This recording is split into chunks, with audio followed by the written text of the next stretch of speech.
पश्चिम बंगाल एक समय में भारत की सांस्कृतिक राजधानी हुआ करता था। वो राज्य जिसने रविंद्रनाथ टैगोर और सुभाष चंद्र बोस जैसे महापुरुषों को जन्म दिया। वो राज्य जो आजादी तक देश का सामाजिक और आर्थिक पावर हाउस था।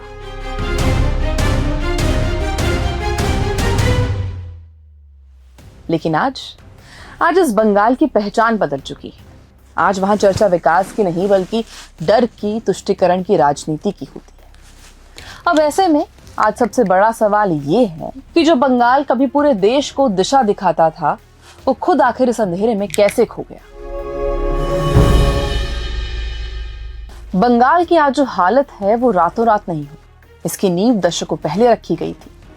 आजादी के बाद डॉक्टर बिधान चंद्र रॉय ने बंगाल को एक औद्योगिक हब बनाया था, लेकिन उनके बाद राजनीति की दिशा बदल गई। विकास की जगह वोट बैंक और विचारधारा ने ले ली। 1977 में ज्योति बसु के नेतृत्व में लेफ्ट फ्रंट यानी कि सीपीएम की सरकार आई और 34 साल उन्होंने बंगाल की सत्ता संभाली। और ये भारतीय लोकतंत्र में किसी भी सरकार का सबसे लंबा कार्यकाल था। शुरुआत लैंड रिफॉर्म से हुई, लेकिन खत्म पार्टी कैडर के तानाशाही नियंत्रण पर। बंगाल में राजनीतिक हिंसा को कल्चर बनाने का श्रेय लेफ्ट को ही जाता है। साइनबाड़ी हत्याकांड और मयूर झापी नरसंहार इसके सबसे बड़े गवाह। यूनियनबाजी और हड़तालों ने उद्योगों की कमर तोड़ दी। जो बंगाल देश की जीडीपी में 40% योगदान देता था, वहां से फैक्ट्रियां भागने लगी। साल 2000 के बाद जब मुख्यमंत्री बुद्धदेव भट्टाचार्य ने अपनी गलती सुधारने की कोशिश की और टाटा जैसे बड़े ग्रुप को बंगाल लाने का मन बनाया, तब तक बहुत देर हो चुकी थी। दशकों से बंगाल की राजनीति में जो हिंसा और विरोध का जहर घोला गया था, अब वही उनके विकास के रास्ते में सबसे बड़ा कांटा बन गया। जिस विरोध के कल्चर को लेफ्ट ने पाल पोस कर बड़ा किया था, उसी ने उनकी सुधार की कोशिशों को नाकाम कर दिया। बंगाल में टाटा ग्रुप नहीं आया और सब बड़े इंडस्ट्रीज ने भी बंगाल से बैकआउट करना शुरू कर दिया था। और यहीं से उदय हुआ ममता बनर्जी का। 70 के दशक में कांग्रेस से करियर शुरू करने वाली ममता को कभी अग्नि कन्या कहा जाता था। 1984 में सोमनाथ चैटर्जी को हराकर उन्होंने दिल्ली हिला दी थी। उन्होंने सड़क पर उतरकर लेफ्ट के लाल आतंक को चुनौती दी। 1990 में हाजरा मोड़ पर जब उन पर जानलेवा हमला हुआ तो लहूलुहान ममता ने कसम खाई थी कि वो इस आतंक को खत्म करेंगे। 1998 में अपनी पार्टी उन्होंने टीएमसी बनाई और मां माटी मानुष का नारा देकर 2011 में वामपंथ का 34 साल पुराना किला ढहा दिया। लेकिन विडंबना देखिए, जिस अत्याचार के खिलाफ ममता लड़कर आई, आज उन पर वही आरोप लग रहे हैं। वही कैडर राज, वही हिंसा और वही विरोधियों को कुचलने की राजनीति। आज दीदी उसी तंत्र का चेहरा बन गई है जिसे मिटाने का उन्होंने वादा किया था। ममता के बंगाल में चुनाव अब जनता की राय नहीं बल्कि ताकत का प्रदर्शन बन चुके हैं। 2019 के लोकसभा चुनाव की वो रिपोर्ट याद कीजिए। बीरभूम में कथित तौर पर ईवीएम के टीएमसी वाले बटन पर इत्र छिड़का गया था। पोलिंग बूथ से बाहर निकलते ही मतदाताओं की उंगलियां सूंघी जाती थी और अगर खुशबू नहीं आई तो मतलब वोट नहीं दिया और इसकी सजा भुगतता था पूरा परिवार।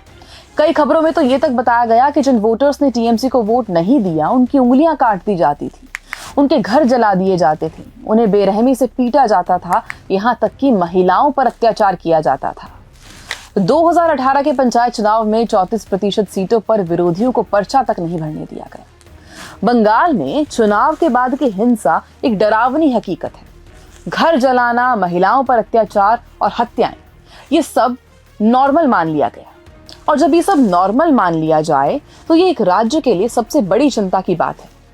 आज बंगाल की आम जनता विरोध करने से पहले अपने परिवार की सुरक्षा के बारे में सोचकर खामोश हो जाती है। वहां लोग डरते हैं, उन्हें मजबूरी में ममता को वोट डालना पड़ता है। आज बंगाल में पुलिस केवल पार्टी वर्कर बनकर रह गई। आरजीकर मेडिकल कॉलेज की घटना ने पूरी दुनिया को हिला दिया। एक महिला डॉक्टर के साथ हुई दरिंदगी के बाद जिस तरह रातों रात सबूत मिटाने के लिए अस्पताल में तोड़फोड़ कराई गई, उसने प्रशासन की पोल खोल दी। खुद महिला मुख्यमंत्री होकर ममता बनर्जी ने ऐसे बयान दिए जो पीड़ितों के घावों पर नमक छिड़कने जैसे थे। और भ्रष्टाचार का आलम यह है कि मंत्रियों के घरों से नोटों के पहाड़ निकल रहे हैं और ये वो पैसा है जो बंगाल के युवाओं की नौकरी और गरीबों के राशन का था। और संदेश खाली, वहां जो हुआ उसने दिखा दिया कि सत्ता के संरक्षण में कैसे रेपिस्ट तक को प्रोटेक्शन मिल रही है। आज ममता बनर्जी खुलेआम मजहबी समुदाय को एकजुट होने और दूसरों को मिटाने की चेतावनी देती है। केंद्रीय सुरक्षा बलों यानी कि सीआरपीएफ के खिलाफ अपनी जनता को भड़काती है। वो आज हर उस शख्स को डरा रही है जो उनके और उनके अवैध बांग्लादेशी घुसपैठिए वोट बैंक के बीच खड़ा होता है। एक ऐसा वोट बैंक जो बंगाली हिंदुओं के अस्तित्व को मिटाकर बनाया गया। सोशल मीडिया पर लोग कह रहे हैं कि वो अब राजनेता नहीं रही हैं, बल्कि सफेद साड़ी में लिपटी एक अराजकता और राजद्रोह का चेहरा बन चुकी हैं। आज बंगाल एक खतरनाक मुहाने पर खड़ा है। यहाँ उद्योग नहीं है, सुरक्षा नहीं है, बस एक शख्स की सत्ता की भूख है। जो बंगाल कभी भारत का गौरव था, वो आज भ्रष्टाचार और हिंसा का पर्याय बन गया। ममता बनर्जी ने राज्य को एक तरह से हॉस्टेज बना लिया। लेकिन लोकतंत्र में सबसे बड़ी ताकत जनता की होती है। इत्र की वो महक बंगाल की जनता की उंगली से तो मिट सकती है, लेकिन उनके भीतर के आक्रोश को नहीं दबा सकती। अब देखना होगा कि क्या इस बार 2026 में होने वाले चुनावों में बंगाल की जनता अपनी संस्कृति, अपने भविष्य और अपनी बेटियों की सुरक्षा के लिए खड़ी होगी। और अगर इस बार भी ममता बनर्जी जीतती हैं, तो ये कहीं ना कहीं साफ हो जाएगा कि उनके रहते बंगाल की सत्ता किसी और के पास जाना बेहद मुश्किल है।